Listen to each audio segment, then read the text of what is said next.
আমার নাম হচ্ছে মোহাম্মদ রাজ হোসেন। 20 তারিখের এটা ঘটনা। তখন আমাকে পিটাচ্ছিল, আমি তখন শুয়ে মানে পড়ে যাওয়া অবস্থায় দৌড় দিয়ে তাইমের পাশে এসে দাঁড়াই। তাই আমাদেরকে বলতেছে যে দৌড় দে, একটা খারাপ ভাষায় বকা দিয়ে সে বলতেছে যে দৌড় দেওয়া অবস্থায় টাইম যখন 2-3 কদম যখন দিয়ে দেয়, ওই অবস্থায় তাকে পিছন থেকে শুট করা হয়। সময়টা ছিল 20 জুলাই। বৈষম্য বিরোধী আন্দোলন তখন চরম পর্যায়ে। পরিস্থিতি সামাল দিতে না পেরে পুলিশকে গুলি চালানোর অর্ডার দেয় শেখ হাসিনা। একদিনেই প্রায় 100 জন ছাত্র হত্যা করে পুলিশ বাহিনী। সামাজিক যোগাযোগ মাধ্যমে ভাইরাল হওয়া একটি ভিডিও সেদিন দেশবাসীকে ঘুমাতে দেয়নি।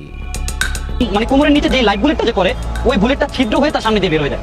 ওই অবস্থা নিয়ে সে পিছন থেকে পড়ে যাওয়ার চেষ্টা করে, ও যাতে পড়ে না যায় ওই অবস্থা দিয়ে আমি তাকে পিছন থেকে ধরি। তাই আমি ভাবছিলাম পুলিশ তাকে যেহেতু ধরতে, পুলিশ আমাকে সুযোগ দেবে তাকে বাঁচানোর জন্য বা থেকে নিয়ে যাওয়ার জন্য, কিন্তু পুলিশ ওই সময়টাতে অজস্রভাবে গুলি করে। ওই গুলি করা অবস্থায় আমার পাটা পুরো ঝাঁঝরা হয়ে যায়। ভিডিওতে দেখা যায় পুলিশের গুলি থেকে বাঁচার জন্য দৌড়ে পালানোর চেষ্টা করছিল দুই বন্ধু, কিন্তু পুলিশ তাদের পালানোর সুযোগ দেয়নি। পেছন থেকে 4 রাউন্ড গুলি করে শরীর ভেদ করে দেয় একজনের। আরেক বন্ধু তাকে সেখান থেকে তুলে আনার চেষ্টা করলে তার পায়েও গুলি করে পুলিশ। আমি যখন তাকে টেনে পিছনের দিকে নিয়ে যাচ্ছি, ওই অবস্থায় তাইম আমাকে বলতেছে যে ভাই তুমি আমাকে ছেড়ে দাও, আমি আর পারতেছি না। তখন থেকে আমার পায়ের যন্ত্রণাটা খুব আরো তীব্র হচ্ছে। তাই ওই জায়গাটা থেকে আমি তাকে ছেড়ে পিছনের দিকে দৌড় দিই। যখন দৌড় দিই পুলিশ তখনও পিছন থেকে শুট করে। পায়ে গুলি খেয়েও বন্ধুকে নিয়ে আসার আপ্রাণ চেষ্টা করছিল রাহাত হোসেন। সে সময় গুলিবিদ্ধ বন্ধু তাকে জানায়, রাহাত ভাই তুমি এখান থেকে চলে যাও, আমি আর পারতেছি না। পায়ে গুলি খেয়ে রাহাতও সেখান থেকে চলে যেতে বাধ্য হয়।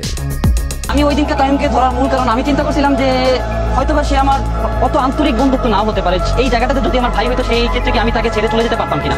তাই ওই জায়গাটা থেকেই ধরা। আর আমি যখন তাকে ধরি তখন আমি ধরেই নিয়েছি যে আমরা দুজনে একসাথে মারা যাবো, বা যদি বাঁচি তাহলে আমি তাকে নিয়েই পাবো। এমন বন্ধুত্ব বাঙালির মনে আজীবন বেঁচে থাকবে।